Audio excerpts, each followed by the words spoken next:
The first question that I have for you is, when you were working at BitInstant, what was your vision towards the future of BitInstant? And I know you mentioned in the past that you had an idea about some kind of mobile form of selling Bitcoin. Could you talk about that a little bit? So you know, in the early days of BitInstant, in the early days of Bitcoin, there was no real way to buy and sell Bitcoin.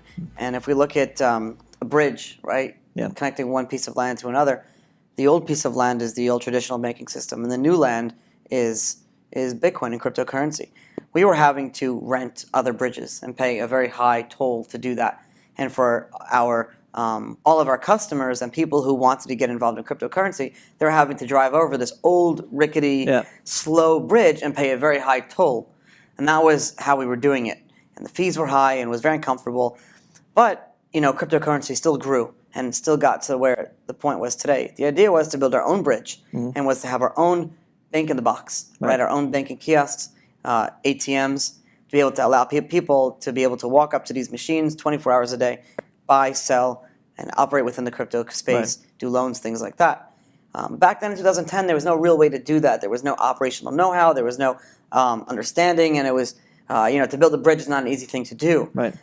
So it's really good to see that now here in 2018, but you've launched a few years ago already, you've completed that vision for me. You've built that new bridge and you're operating that bridge and it's working really well. You said you started with Bitcoin in 2010, right? Really, really early. So late 2010, early 2011. Right. And so both of us saw the early versions of the first Bitcoin ATMs, but it was really hard for people to even understand what it is, what's the purpose, where to find them, right? They were proof of concepts. You know, they didn't come until, like, I would say 2012, 2013, but they were more of these like desktop things that you put in your house. You know, put a dollar bill in there and then some Bitcoin comes to your phone or whatever. They were very small. They didn't work. The software didn't work very well. They weren't scalable. They weren't for consumer use. But it was a step in the right direction. And it's good, you know, you took that step and you decided to commercialize it and make it where you can have hundreds of machines all over the world. Right. So when we launched Byte Federal in 2016, there was a little precursor. So in 2014, we started looking into Bitcoin ATMs, but it felt like the market wasn't ready yet. People would not know and understand what it is. In fact, if you've ever seen Odyssey 2001, the movie, where there's this black little rock and the monkeys are dancing around it, not understanding what it might be.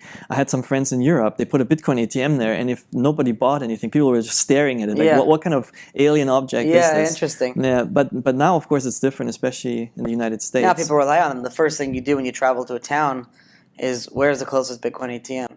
Or Ethereum or Dash or whatever, because I want to be able to buy or sell. You know, when you travel over the world, when I travel somewhere else in the world, it's a lot easier for me to just go to an ATM, withdraw cash that way, than using my banking debit card. They work like a currency exchange for many people, right? Especially when you travel. They're like the Travel X or whatever they call them, but without having the crazy high fees.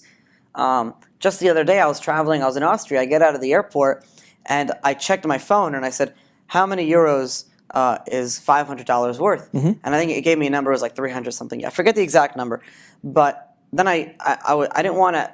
I had some dollars on me, and I said, "Well, why don't I just go to the travel place right there and convert my money? Because it's a lot easier. Just because I had the cash on me, and I didn't want to take it out of my bank account." I went to them and I said, here's $500. How much is it to convert to euros? And it was literally like, between their exchange rate and their commission fee, I was losing almost like 40% of my money. It was like $100 worth of they were getting on that one transaction. That's a typical experience of having a rent seekers, right? A rent-seeking legacy banking system or currency system versus the new one, the one that we're basically working on establishing. One other interesting thing is... So to finish the story, so I was like, no, thank you, I'm done. She goes, well, everyone uses us because all the banks are closed on weekends and we're open. I says, does the ATM machine close? No. So honest, use the ATM machine. Who's going to a bank? It was like the stupidest thing she could have possibly said. But that's a typical experience even in the United States. When you go to a bank branch and they're closed most of the time, many people will opt for the ATMs or for the kiosks that they're putting up. And even inside a bank, there's a focus towards the automated machines. One other interesting aspect about is traveling to Europe. Let's say you do see that a Bitcoin ATM network is kind of a mirror of the financial freedom in a place. Like I remember in London, for instance, you have a Bitcoin ATM at every street corner. You go to Paris, you know, just like you travel 2 hours, you're in Paris. There is not a single Bitcoin ATM in the whole city. That? It must be because of the financial system. There couldn't be any other possible reason why. Probably no infrastructure in place to support it. Germany, same thing. You have maybe maybe one or two Bitcoin ATMs. But it's such a perfect fit for Europe. So in America, we go to a bank, there's tellers. There's going to be one ATM machine and there's 4 tellers. And there's probably like 2 people that are in that bank at any given time. Why do you need so many tellers? You could do everything. You go to Europe, it's almost impossible to find a bank with a teller. Right. Every bank just has like 6 or 7 machines, and you could do everything. You could make deposits, withdrawals, transfers, anything on the machines. And that's one thing we saw in Germany. It's like you have a typical. I'm originally from Germany. You have these self-service terminals. You walk into a bank and they do everything for you. It might also be a reason why the adoption rate is different in the United States versus Europe. So in 2014, originally we looked into it, but didn't. But in 2016, that's where we pulled the lever and started with Byte Federal, initially here in Florida, and then started rolling out our ATMs across Florida and then into Georgia, and right now we're in 10 states. One thing I still wanted to talk about with you a little bit regarding the legacy banking system and the crypto space. Like, philosophically, what pulled you into crypto? Like, what excited you about the future potential? What originally pulled me into Bitcoin in the early days was the ability to have a financial system that was really controlled by, cared for, cared by, and the future of it protected by all the people that use it and that want to have a stake in it. And that's what really I fell in love with Bitcoin, because this really is a financial system that's censorship resistant, and the integrity of the system relies on the fact that no single person can control it. If it ever gets to a point where a single person can control it, the whole system falls apart. So everyone has an incentive to make sure that the system is operating honestly, with integrity, and without a trusted third party. So it becomes like a public utility, public network. Exactly. Bitcoin is a public financial system. Right. It's a public and transparent system. See, one of the drivers for the, what I find so really interesting about Bank in a Box, right, a Bitcoin ATM that is not just a place where you exchange currency like you would in a typical currency exchange place, but it allows you to do so much more over the interface. In case like Byte Federal, where we control the hardware and software, we're able to add other financial services to it. You can walk into it. You can go up to a machine and get an asset-backed loan in 5 minutes. Yeah. You can get a cryptocurrency-backed loan at the machine in 5 minutes. Right now, if I want to get a loan on my house, I literally applied like 3 weeks ago. I still haven't heard back. It's just what a hassle and time and applications you have to do. Where at the machines, you can do it in 5 minutes. Yeah, the machines, especially when you look at the two-way machines, right? The ones that buy and sell at the same time, they become like a mini branch of a bank, where you can go to them, you can sell your cash to the machine. If they support cards, then that's another opportunity to use your banking cards. And also at the other time, they would allow you to withdraw cash especially when you're overseas. That's really interesting. So another topic. If you look at all your competition around the world, they have to wait for their machines to be built. It's like a month of lead time, right? And then they don't control the software. So it's not true 100% control. Like it's not where they can rely on themselves. What do you guys do differently? They have a middleman. So interestingly enough, we got started with help of General Bytes. General Bytes is in those days they were the third largest Bitcoin ATM manufacturer. Now they're the second. And they're Czech. And they're Czech from Czech Republic. Make the best so things. They met us. We were running a Bitcoin meetup here in Sarasota and had some interesting conversations. And they were interested in also kind of understanding the U.S. market better. And so we launched Byte Federal together with General Bytes initially. But one of the particular challenges being in the middle between this legacy banking system and a future financial system is you have to always translate between these two worlds. And one big hurdle, of course, is the regulations, is the existing laws and navigating those. So on our team, I'm really proud of our team. Like Mark, our CFO, he has an amazing relationships established with local regulators and all the banks. Exactly, and with the banks and the cash transportation companies. So we have all of that squared away. But one thing that became clear is if you don't control your own software, if you are relying on a third-party middleman, if you will, manufacturer, then you're not flexible enough. If there's changes that are required, whether they're by law or from a user perspective, for the software you have to wait. Or you write the software yourself, right? Right, yeah. So I'm a software engineer. That's my background. Our software engineering team is really, really great.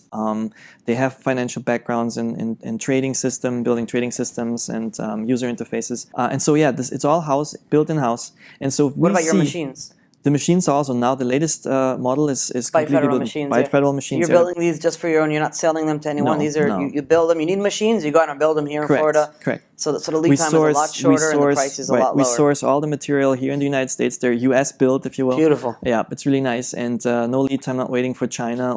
And also what it allows us in particular is to grow relatively fast, because our machines, we just pay costs, if you will. We don't have to resell them or buy basically from a manufacturer that put a margin on it. So it allows us to expand faster than the other Bitcoin ATM How many people operators. work for the team right now full time? We have 7 people working full time. All here in Sarasota? All here in Florida. Yeah. And we have any other expertise that's just remotely joining. That's amazing. The team. That's really great. Yeah, great company, great little team. No, I think having that ability to change and add to the software on the fly makes a big difference. When we get feedback from our customers, from our users, we can just change that button or change that functionality around. A lot of it is feedback from our users, from our customers that helps us that way. Another interesting topic that I want to talk about is the hurdles of actually entering the space, right? So if you can run a Bitcoin company like on the side, but you're not going to go very far. So if someone wants Bitcoin, right? Let's just say they want Bitcoin. They decide for whatever reason they want to buy something online. They saw on eBay, or they want to buy a piece of software, or they want to send some money overseas, or they want to play a video game, or they want to do something that involves cryptocurrency. And more nowadays, that's becoming a thing, because a lot of these companies will offer discounts for using crypto, or they'll only accept crypto. It's the money of the internet. Exactly. If they haven't, the longer it takes for them to get it, it's a race against time. The longer it takes for them to get that, then the less of a chance it is that they will actually get it and use it, and we just lost another person in the space. So what happens is, it takes so long. You got to go to an exchange, you got to go to these retail sites, you got to create an account, get approved, hook up your bank accounts, submit credit card information, whatever. It's just a process, and it's too long. Your machines, they can find where the machine is, get to the machine, usually there's one very close, do all the verification with their ID and everything on the spot at the machine. Verification is within seconds, and they can use the machine. We have on our team, we have like a clock where we test against the time. Like our goal was to get that registration process down as fast as possible.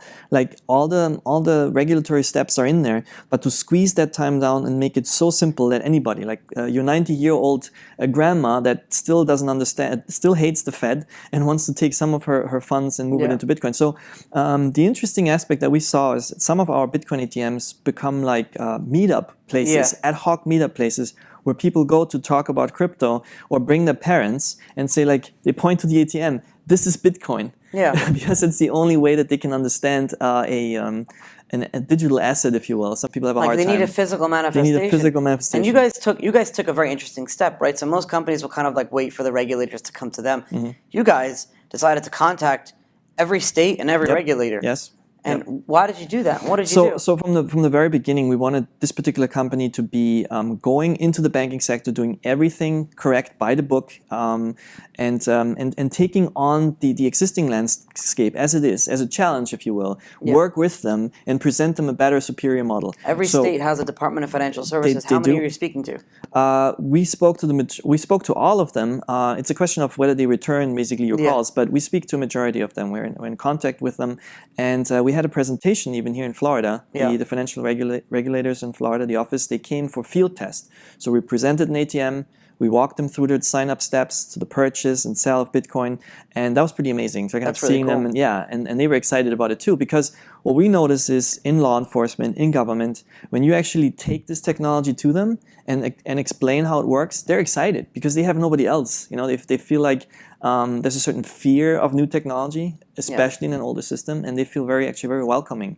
when you take the technology to them and explain how things work. Very interesting. And so maybe at the end, if we wrap this up and talk about your particular advisory role and the incubator role that Crypto IQ is working on in a particular case with Byte Federal. That's interesting. So if you believe in like reincarnation, right? Like you come back as a different person, you die and you come back. I feel like Byte Federal is like what I couldn't achieve at Instant 6 or 7 years ago, and that's why I've taken such an interest in your company.